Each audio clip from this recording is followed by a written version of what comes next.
Boy, oh boy, oh boy. So yesterday you had speculation that Mark Carney would join the Liberal cabinet, and he did. He is a special advisor for Justin Trudeau unofficially. And then also yesterday evening, you had Mark Carney officially accept the new title of taking all of Canadian taxpayers' money under the guise of giving a little bit of advice. And now you have Liberal MPs that are exposed to legal action because they're accusing content creators of being Russian, of Russian propaganda, of Russian ties. We're going to be taking a look at that along with a couple other things. Welcome back to the channel. Welcome back to another video, everybody. Before we get into it, I do want to encourage everyone to smash the like button, subscribe if you haven't already. It does really help grow the channel. And once you are subscribed, I hope you click and tap that little bell notification so you can actually be notified of upcoming videos. And without further ado, let's get into it. So we're going to start off with the polls. You still have Pierre Poilievre in the Conservative Party of Canada at 212 projected seats. Bottom line 181, top end 234. Justin Trudeau has gone down from the 80s down into 77. And then you have Bloc Québécois at 36 projected seats, and they're likely to maybe go up a little bit because of the announcement of their new, how do you call it? Is it this? Their new coalition with Justin Trudeau, which Jagmeet Singh just tore up. But now the Bloc is like, ooh, let me get some of that Trudeau on my lips. So that's very interesting. Then you got Jagmeet at 16 projected seats. Poor guy. Is that say 16? I got to zoom in here. It's so small. Just like their peepees. 16 projected seats. Okay. Yeah, very interesting. And then you have Conservatives at 99% likely across the board for winning most seats and a majority government. So everything is looking copacetic right there. Now we're taking a look at a couple other things. But first, Doug Ford slammed Jagmeet as a greedy politician and said he's blowing smoke up Trudeau's butt. Something like that. You can't make this up. We're getting into like crazy political season here in Canada, and it's pretty nuts. To reverse its backing for the Liberals at this point impact your decision on a possible early election? Well, as far as I'm concerned, MP Singh he's just blowing smoke. There's nothing more important to these greedy politicians than collecting a pension. And he was elected in October 2019, and October 19th, 2019. And I'll be floored, and I'll stand up here and apologize to all the greedy politicians if he calls the election early. But let's face it, he wants his pension. He's not going anywhere until October, let's say 20th, 2025, because there's him and a whole bunch of other politicians that want to grab the taxpayers' money.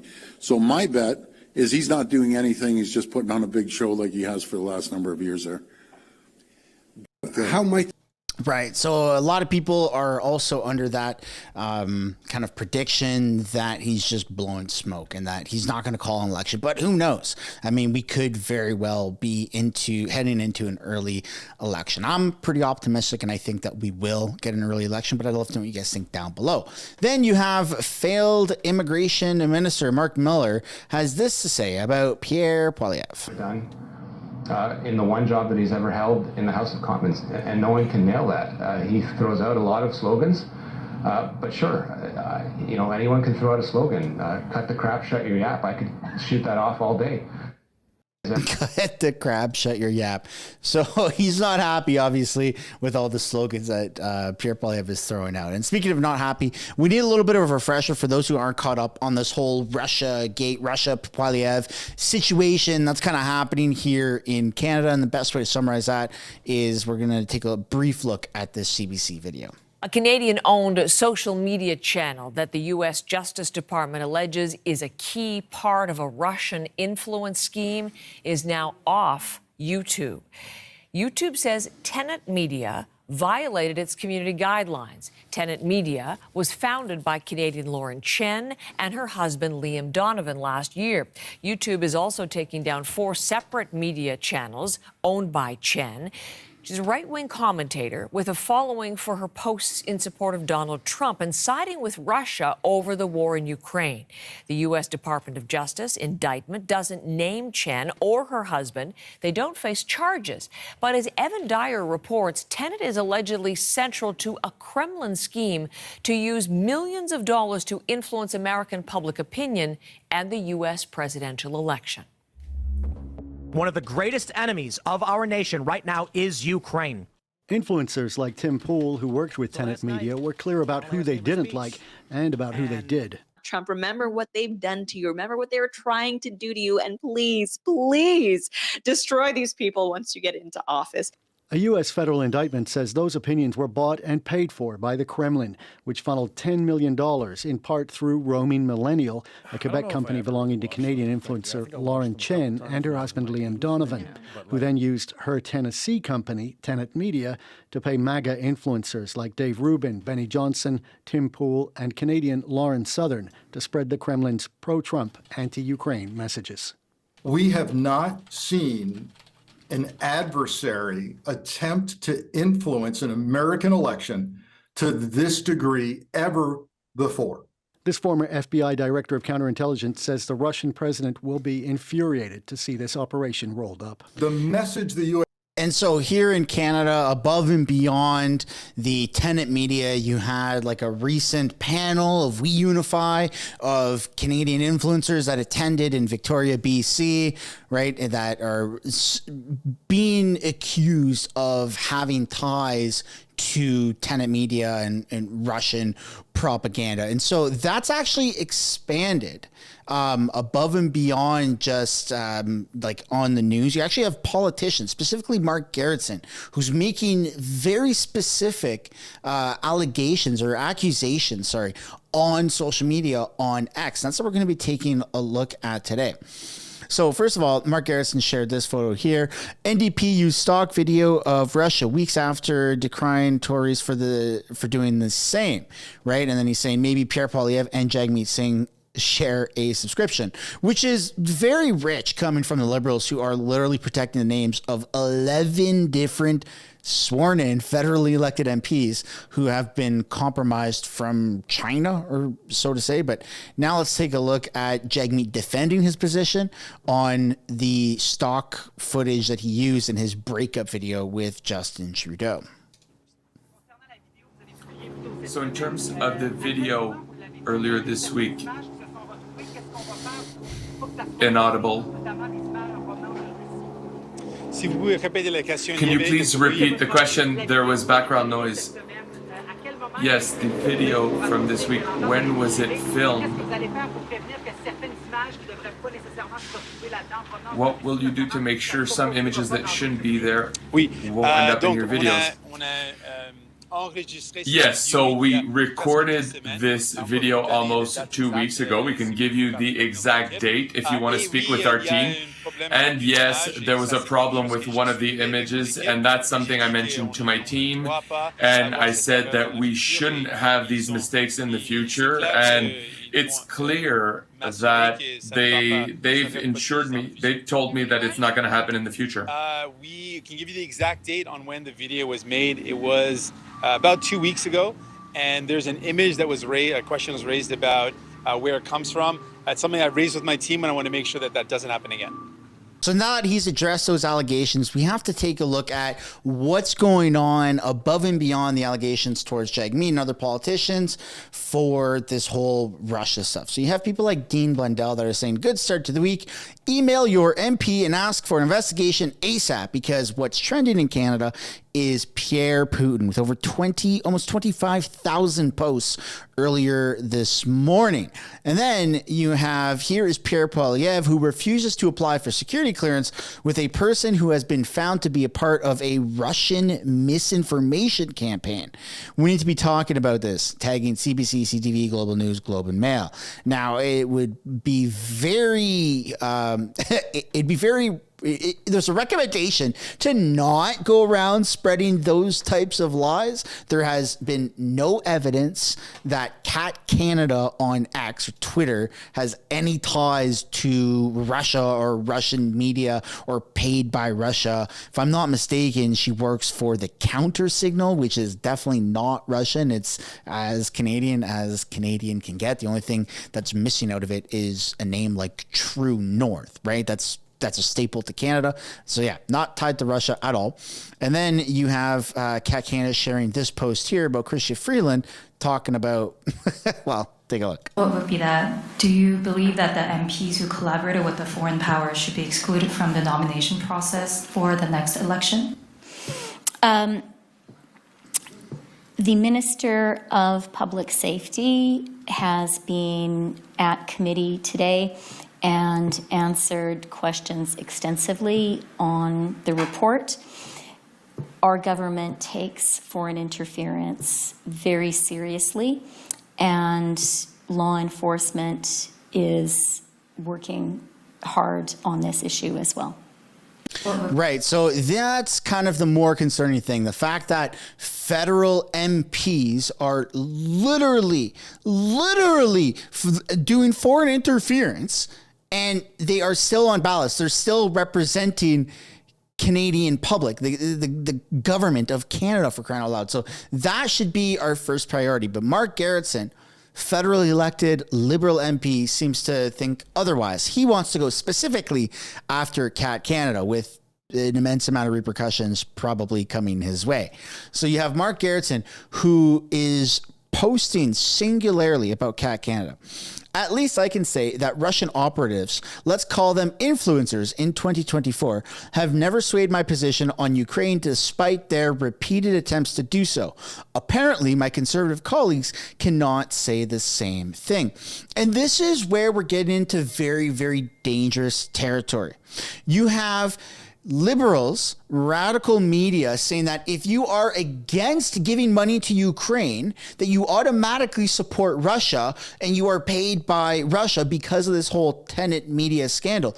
And that's not at all true. You have the most patriotic Canadian patriots here that are really pro-Canada, want us to be a nationalist country where we focus on solving our border issue, our housing issue, our lower wages issue, our healthcare issue, our drug addiction issue, our corrupt politicians issue. There's so many issues to focus on here in Canada. Why are we prioritizing spending billions of dollars, even if they are loans and we're apparently going to get that money back plus interest? Why are we still spending all of that money on other countries that we don't have an alliance with, such as a part of NATO, instead of focusing on Canadian problems first? That's what Canadians are really agitated with. And apparently speaking up about that means you're a Russian spy, you have ties to Russia, and apparently, according to Mark Gerritsen, you're going to be blocked. So he has publicly blocked Cat Canada. Says, I finally blocked someone on here. I draw the line at foreign government paying you to engage with me. Parliament needs to study this. And this person needs to be brought before committee to answer questions. And he's got an entire thread. So he's blocked Cat Canada. And then he has other posts here of Cat Canada tweeting at Mark Gerritsen, right? And getting a lot of engagement and showing whole whack of posts that Cat Canada has engaged with Mark Gerritsen. This is so freaking bizarre that you have, I get that elected officials are real people. I think that it's awesome that we live in a world where you can directly have a conversation with actors, with billionaires, with politicians, right? People that you always felt they were out of reach, that you needed to somehow be on the news or be interviewed to get that type of platform. Now you can do that on X, and your average person like myself can get a platform and get an audience and grow a community to the point where politicians, actors, billionaires, you name it, singers, songwriters, whatever, can say, hey, whoa, yeah, let's talk to this person. And you don't even need an audience. You can just get lucky, right? That's really cool that we live in this type of world. But elected officials who are on a government pay on a government payroll, have government benefits, to make these type of accusations about your everyday person, saying that foreign governments are paying you to engage with me, that is a wild, extremely wild and dangerous thing to say without any evidence to back that up. And it turns out that this has triggered an immense amount of legal repercussions. So this video at the time of recording is a couple of hours old and it has 113,000 views. Cat Canada is saying, I am taking legal action against Mark Gerritsen, and then links the website, which goes to the counter signal. Let's take a look at this. Justin Trudeau's deputy government House leader, Mark Gerritsen, has crossed the line, and now the counter signal is lawyering up to defend me, a journalist, against his baseless, bigoted, and vindictive allegations that I'm a Russian agent. Let me make one thing clear. I'm not. I'm a single mother working tirelessly to hold Justin Trudeau accountable for his disastrous record. And because I'm effective at what I do, Gerritsen made me a target. He lied about me and used his position to call for me to be subpoenaed by Parliament. But we're not backing down. We're not letting one of Canada's most notorious Liberals drag my name through the mud simply because he doesn't like the truth. Neither I nor the counter signal have ever taken a dime from Tenet Media or the Russian government. These accusations are not just false, they're reckless. The damage caused by Gerritsen is serious. He's used his position in Trudeau's government to attack me and, by extension, the counter signal. We're one of few truly independent outlets in Canada, refusing federal money so we can bring you the real news about Trudeau and his government without fear. And Gerritsen hates us for it. In an emotional outburst, he made a dangerous mistake, and we will hold him personally accountable for this. Gerritsen will almost certainly use government lawyers to defend his indefensible actions. We don't have endless piles of taxpayer cash to light on fire, so we need you to... And then go click on the website and chip in to support, right? It's so dangerous and reckless for elected political figures, politicians, to make these baseless claims. It wasn't, hey, I don't like you and you're annoying. It was a literal statement, a claim that I draw the line at a foreign government paying you to engage with me. Parliament needs to study this, and this person needs to be brought to committee to answer. That is so freaking incredibly dangerous. And even Ezra Levant from Rebel News has chimed in with a really big threat. I saw Mark Gerritsen's insane tweet defaming Cat Canada as being in the pay of Vladimir Putin, and I saw her statement that she intends to sue him for defamation. Here's why I think Gerritsen might actually be in trouble. It's factually false. There's no fact checking, prominence and audience, government authority, malice, damages, private records, what happens next, and personal anecdote.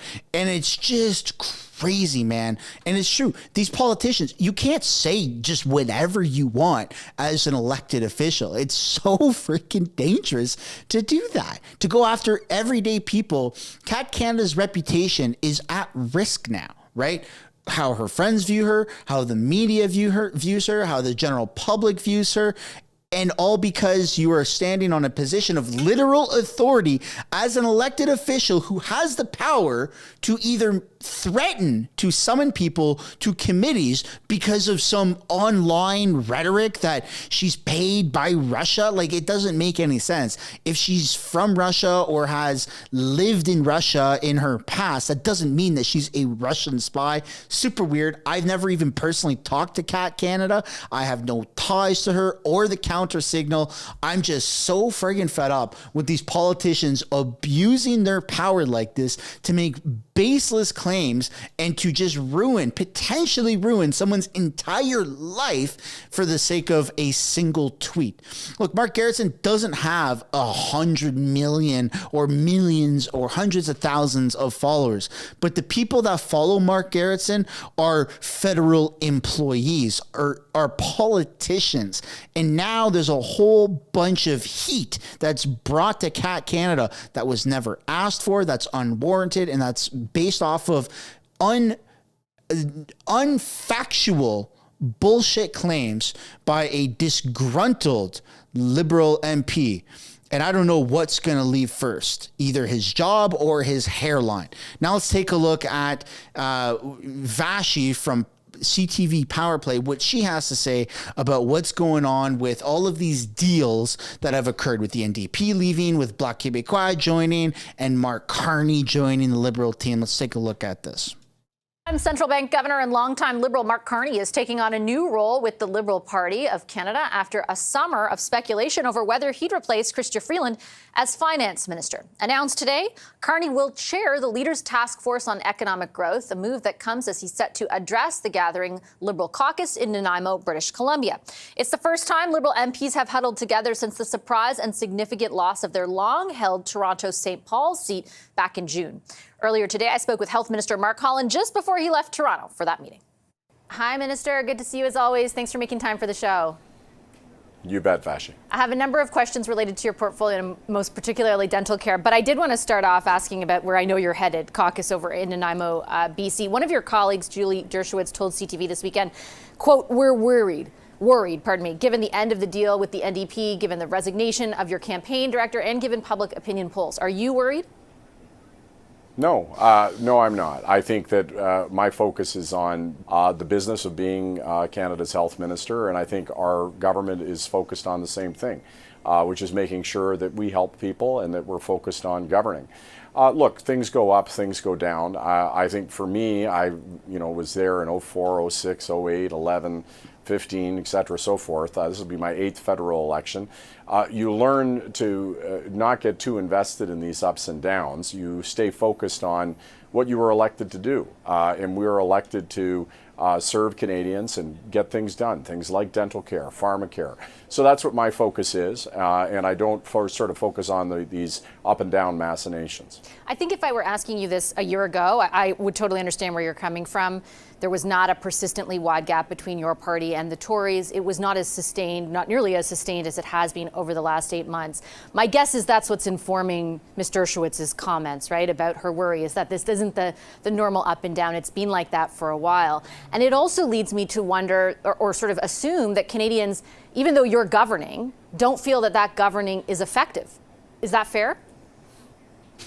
Well, no, I think, look, these are difficult times. I can tell you as I go around the country or as I did events in my riding, that people are concerned about the state of the world. It's very heavy times. And so it's understandable that there's a lot of frustrations there. And what Mr. Poilievre has done is leaned into that, pressed into the pain, made people feel more uncomfortable. And he's good at that. But that's not choosing the direction for a country. That's not choosing the kind of country we want to have. And I think when people take a look at it, who would Canada trade its place with?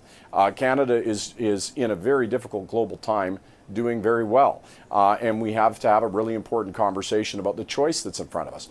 Right now, Canadians haven't been focused on a choice. They've been focused on frustrations with the world writ large, and understandably frustrations about the challenges that are here at home. But when those get focused into a conversation about what kind of government you want to have, what kind of policies you want to have, what kind of folks do you want focusing on what kind of issues, that's one where I feel very comfortable. And in the conversations that I've been having with people, very easy to get to a place where I see our way to being able to get support. But I mean, I think the focus, again, is in the wrong place. If you're focused on polls, then you're missing the fact that you have an opportunity to be getting things done and to govern. And that's what my focus has been, certainly as health minister.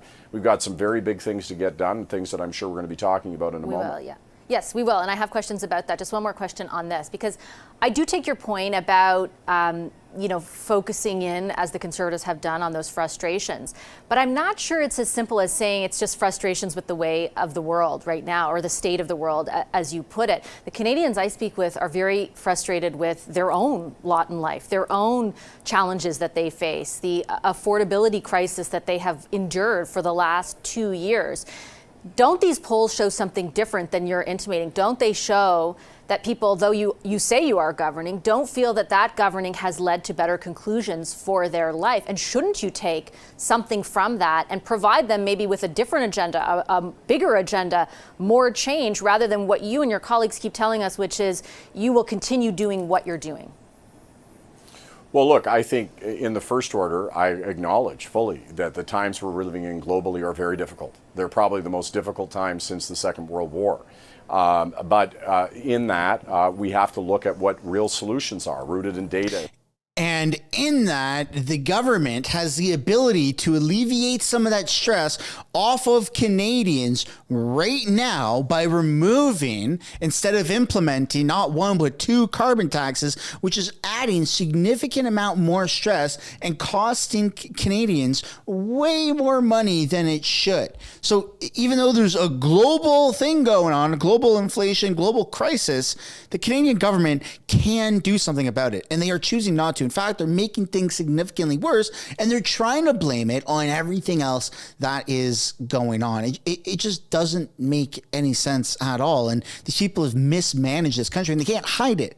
Fortunately for us, and unfortunately for them, they can't hide it. They can try and blame it on, Harper from many years ago, or on Russia, or on this and that. But we know that they are incompetent, and they're refusing to alleviate some of that stress right now. Canada contributes 1.5% of global emissions, yet we are paying 100% of the taxes. It doesn't make any sense. Axe the freaking tax, just like Pierre Poilievre says.